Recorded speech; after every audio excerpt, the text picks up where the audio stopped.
नमस्कार मित्रांनो, या व्हिडिओच्या माध्यमातून प्राथमिक शिक्षण विभाग जिल्हा परिषद सांगली येथे 2 प्रेस नोट काढण्यात आले. कंत्राटी शिक्षकबद्दल कंत्राटी शिक्षक भरती कशी केल्या जाणार आहेत आणि निवडणूक झाल्यानंतर नवीन सरकार स्थापन होण्यापूर्वी आणि निवडणुकानंतर पहिला दणका बसला असेल तर कोणाला बसला असेल? जिल्हा परिषद शाळांना, म्हणजे जिल्हा परिषद शाळा म्हणजे सरकारी शाळांना दणका बसला आहे. आता हे तुमच्या मनात प्रश्न निर्माण झाला असेल की जिल्हा परिषद शाळांना का दणका बसला आहे, तर सविस्तर डिटेलमध्ये आपण या 2 प्रेस नोटमध्ये बघायचं आहे. तुम्ही जर या चॅनलवरती नवीन आला असाल तर चॅनलला सबस्क्राईब करून घ्या आणि बेल आयकॉन प्रेस करायला विसरू नका. असेच नवनवीन व्हिडिओचे अपडेट तुमच्यापर्यंत पोहोचत राहील. बघा, या ठिकाणी प्राथमिक शिक्षण विभाग जिल्हा परिषद सांगली दिनांक 26/11/2024ला हे प्रेस नोट काढण्यात आलं आहे. या प्रेस नोटमध्ये काय म्हटलं आहे आणि कोणत्या पद्धतीने कंत्राटी शिक्षक भरती केले जाणार आहेत, तर बघा या ठिकाणी शालेय शिक्षण व क्रीडा विभागचं पत्र आहे. महाराष्ट्र शासन यांच्याकडील शासन निर्णय दिनांक 23 सप्टेंबर 2024 नुसार डी.एड. बी.एड. हर्ताधारक बेरोजगार उमेदवारांची स्थानिक स्वराज्य संस्थांच्या 10 व 10पेक्षा कमी पटसंख्या असलेल्या शाळेत कंत्राटी तत्त्वावर नियुक्ती करण्यात येणार आहे, तसं या प्रेस नोटमध्ये म्हणण्यात आलं आहे. तर बघा या ठिकाणी आता 10पेक्षा कमी पटसंख्या असलेले जिल्हा परिषद महाराष्ट्रामध्ये एकूण किती आहेत? आता याच पद्धतीने सर्व महाराष्ट्रामध्ये जिल्हा परिषदमध्ये कंत्राटी शिक्षक हे याच पद्धतीने भरती केले जाणार आहेत. आता महाराष्ट्रामध्ये सपोज एकूण 5000 प्लस जिल्हा परिषद आहे. पटसंख्या या 5000 जिल्हा परिषद शाळेमध्ये 10पेक्षा कमी पटसंख्या आहेत. या 5000 जिल्हा परिषदमध्ये कमी पटसंख्या असलेल्या शाळेमध्ये कोणते शिक्षक नियुक्ती केले जाणार आहेत, तर कंत्राटी शिक्षक. आता या ठिकाणी कोणते हर्तासुद्धा देण्यात आले? डी.एड. बी.एड. हर्ताधारक बेरोजगार उमेदवारांना स्थानिक स्वराज्य संस्थाच्या 10पेक्षा कमी पटसंख्या असलेल्या या जिल्हा परिषद शाळेमध्ये भरती केली जाणार आहेत.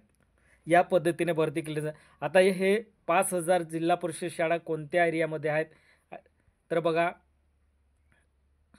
सर्वात जास्त हे कोणत्या पाड्यामध्ये असेल, कोणत्या एरियामध्ये असेल 5000 ZP? तर बघा या ठिकाणी आदिवासी एरियामध्ये, आदिवासी भागामध्ये हे काय असेल? सर्वात जास्त 10पेक्षा कमी पटसंख्या असलेले जिल्हा परिषद आहेत.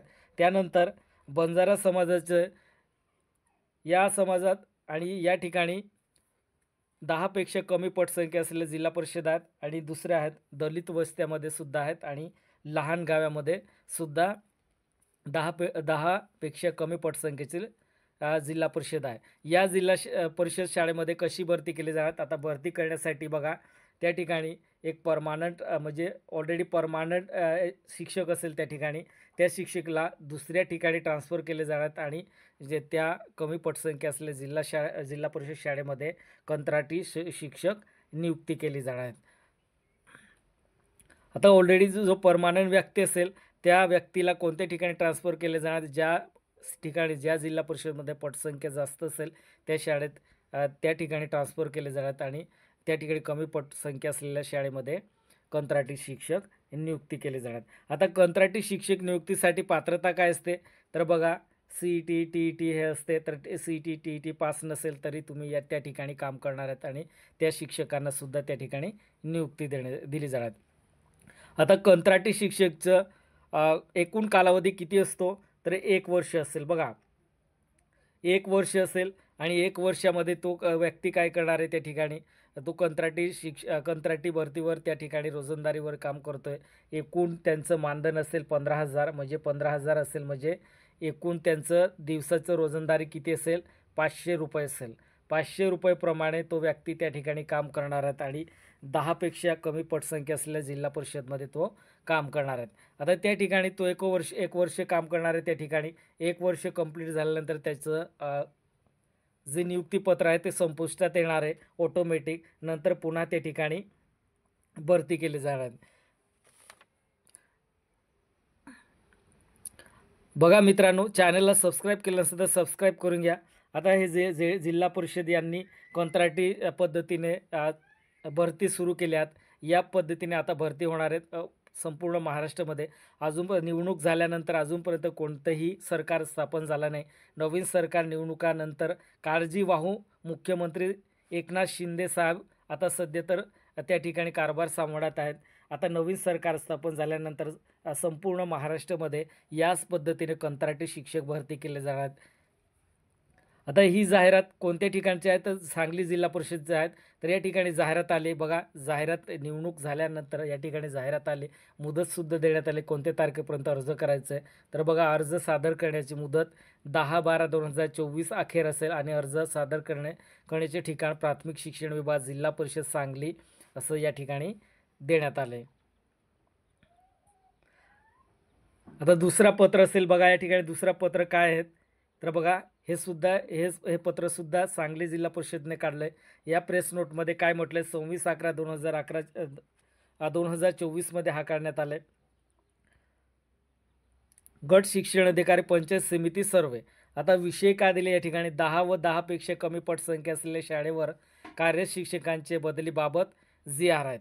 आता बघा, जसं मी तुम्हाला बोललो होतो, ज्या ठिकाणी कमी पटसंख्या असेल, ज्या जिल्हा परिषदमध्ये पटसंख्या कमी असेल त्या ठिकाणी काय करायचं, जो परमानंट व्यक्ती असेल त्या व्यक्तीला त्या जिल्हा परिषदमधून दुसऱ्या ठिकाणी बदली करण्याबाबत प्रेस नोट आहेत. आता का बदली केले जात आहेत त्या ठिकाणी बघा, तर तो व्यक्ती ऑलरेडी परमानंट आहे, त्या ठिकाणी पटसंख्या कमी आहेत, त्याच्यामुळे त्या व्यक्तीला ज्या ठिकाणी पटसंख्या जास्त असेल त्या ठिकाणी ट्रान्सफर केले जात आहेत, बदली केली जातात. आणि त्या ठिकाणी कोणाला नियुक्ती केली जाणार आहे तर कंत्राटी शिक्षक असेल त्या व्यक्तीला त्या ठिकाणी नियुक्ती केली जाणार आहे.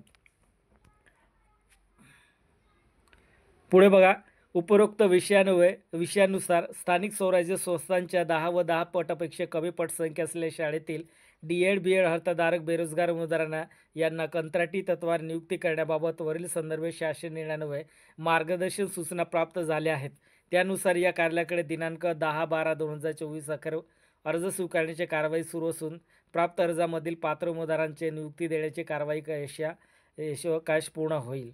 यास्तव संदर्भीय शासन निर्णयातील मार्गदर्शक सूचनानुसार 10 व 10पेक्षा कमी पटसंख्या असलेल्या शाळेवर वरील प्रमाणे कंत्राटी नियुक्ती करण्याची असलेले सदर शाळेवरील एक पद रिक्त असणे आवश्यकता आहे.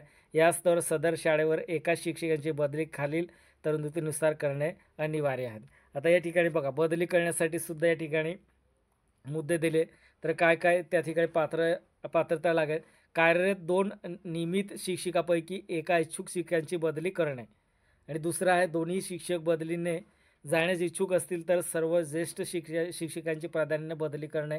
आणि तिसरं आहे, दोन्ही शिक्षक बदलीने जाण्यास इच्छुक नसतील तर सेवाकनिष्ठ शिक्षकांची प्राधान्याने बदली करणे. आता ही पात्रता असेल बदली करण्यासाठी.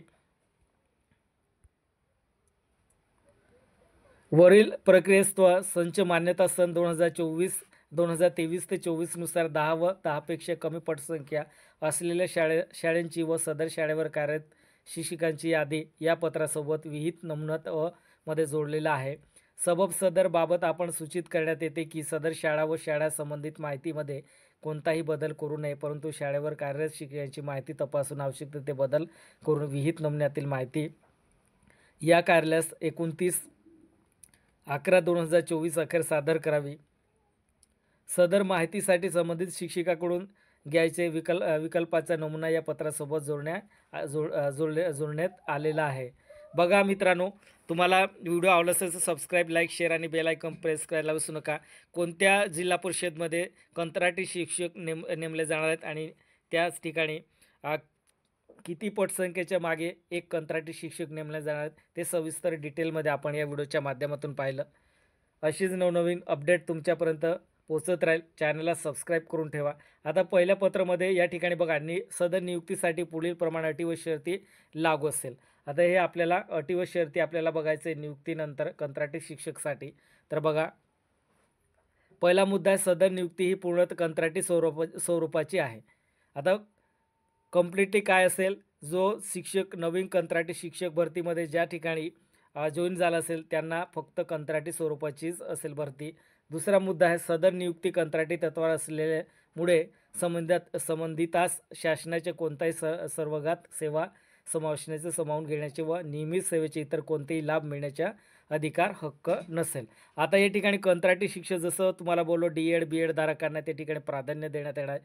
तर त्या ठिकाणी आता आपल्याला सी-ई-टी, टी-ई-टी म्हणजे सी-ई-टी, टी-ई-टी पात्रता असेल तेव्हाच तुम्हाला त्या ठिकाणी कंत्राटी शिक्षक म्हणून तुम्हाला त्या ठिकाणी नियुक्ती केली जाणार. तसं नाही मित्रांनो, आता डायरेक्ट ते काय केले, कंत्राटी शिक्षक म्हणजे टी-ई-टी, सी-ई-टी पात्रता नसेल तरी तो व्यक्ती त्या ठिकाणी कंत्राटी तत्वावर त्या ठिकाणी काम करू शकतो. तर बघा सी-ई-टी आणि टी-ई-टी हे शिक्षक अभियोक्ता पात्रता ही पात्र नसेल तरीसुद्धा त्या ठिकाणी कंत्राटी शिक्षक म्हणून त्याची ठिकाणी नियुक्ती केली जाणार आहे.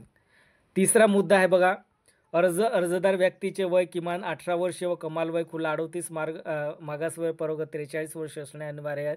चौथा मुद्दा आहे वरील प्रमाणे वयोमर्यादा खुला व मागास परोगानुसार वेगळी आहे. या व्यतिरिक्त उमेदवारांना नियुक्ती व कोणताही आरक्षण लाभ देय असणार नाही. पाचवा मुद्दा सदर नियुक्ती व स्तव डी-एड अथवा बी-एड ही व्यावसायिक अर्हता अनिवार्य आहेत. तर बघा मी जसं तुम्हाला बोललो आता जे डी-एड आणि बी-एडला सुद्धा पात्रता देण्यात आली. 6 नंबर आहे 10 व 10पेक्षा कमी पटसंख्या असलेल्या ज्या शाळेमध्ये पद उपलब्ध आहे. बघा आता सर्वच जिल्हा परिषदमध्ये कंत्राटी शिक्षक नेमले जाणार असं काहीच नाही. तर ज्या शाळेमध्ये ज्या ठिकाणी 10पेक्षा कमी पटसंख्या असलेल्या ज्या शाळेमध्ये पद उपलब्ध आहे म्हणजे त्या पटसंख्येच्या शाळेमध्ये कमी पटसंख्या असलेल्या शाळेमध्ये जर पद उपलब्ध असेल तरच त्या ठिकाणी तुमची नियुक्ती केली जाणार, अदरवाईज तुमची त्या ठिकाणी नियुक्ती केली जाणार नाही. 7वा मुद्दा आहे सदर नियुक्तीचा कालावधी एका शैक्षणिक वर्षासाठी असेल. आवश्यकतेनुसार सदर नियुक्ती कालावधी नियुक्ती करण्याचे अधिकार या कार्यालयाचे असतील. 8वा मुद्दा आहे बघा, मानधन किती असेल. तर बघा मानधन किती असेल, 15,000 रुपये प्रतिमाह. कोणत्याही इतर लाभाव्यतिरिक्त तुम्हाला या ठिकाणी मानधन 15,000 रुपये दिला. म्हणजे तुम्हाला दिवसाला किती असेल, 500 रुपये रोजंदारी तुम्हाला त्या ठिकाणी कंत्राटी शिक्षक म्हणून काम करावं लागेल. 10वा मुद्दा आहे बघा, अध्यापनाचे तास इतर नियमित शिक्षकाप्रमाणे असतील. 11वा मुद्दा आहे उमेदवारांची नियुक्ती सदर उमेदवारांना शारीरिक, मानसिक व आरोग्याच्या दृष्टीने सक्षम नसल्याने व प्रस्तावित सेवेसाठी त्यांच्याकडे आवश्यक क्षमता नसल्याने निर्देशनात आल्यास अथवा विशेष परिस्थितीसाठी कोणत्याही वेळी समाप्त करणे अधिकारी या कार्यालयाचे असतील. 12वा मुद्दा आहे नियुक्ती कंत्राटी शिक्षकांची सेवा सदर पदावर इतर नियमित शिक्षक प्राप्त झालेले संपुष्टात येईल. बघा इथे काय म्हटलं, कंत्राटी शिक्षक म्हणजे जेव्हा परमानंट जी भरती होणार आहे त्या भरतीमध्ये जर शिक्षक आले त्या ठिकाणी तर त्या ठिकाणी काय होणार आहे, कंत्राटी शिक्षकांच्या ऑटोमॅटिक त्या ठिकाणी त्यांची सेवा संपुष्टात येणार आहे. 13 नंबरचा मुद्दा आहे नियुक्तीधारकास शिक्षणाधिकारी प्राथमिक यांच्याशी करारनामा स्वाक्षरी करणे आवश्यकता राहील. नियुक्तीधारकास शासनाने विहित केलेल्या अटी व शर्ती विभागाने निश्चित केलेल्या अतिरिक्त अटी व शर्ती मान्य असल्याबाबत बंधनपत्र हमीपत्र देणे अनिवार्य आहे. 14वा मुद्दा आहे तालुका स्तरावर अर्ज व विहित कालमर्यादेनंतर प्राप्त अर्जाचा विचार केला जाणार नाही. आता ही सध्या भरती ही सांगली जिल्हा परिषदमध्ये चालू आहे. आता हे निवडणूक झाल्यानंतर ही पहिली भरती आहे. आता याच भरतीनुसार जेव्हा सरकार स्थापन होईल तेव्हा अशाच पद्धतीने प्रत्येक जिल्हा परिषदमध्ये ज्या जिल्हा परिषदमध्ये कमी पटसंख्या असेल त्या जिल्हा परिषदमध्ये आवश्यकता असल्यास शिक्षकांची आवश्यकता असल्यास त्या ठिकाणी एक कंत्राटी शिक्षक म्हणून नेमले जाणार आहेत. मित्रांनो व्हिडिओ आवडला असेल तर सबस्क्राईब, लाईक, शेअर आणि बेल आयकॉन प्रेस करायला विसरू नका. असेच नवनवे अपडेट तुमच्यापर्यंत वेळोवेळी पोहोचत राहील. जय हिंद, जय महाराष्ट्र.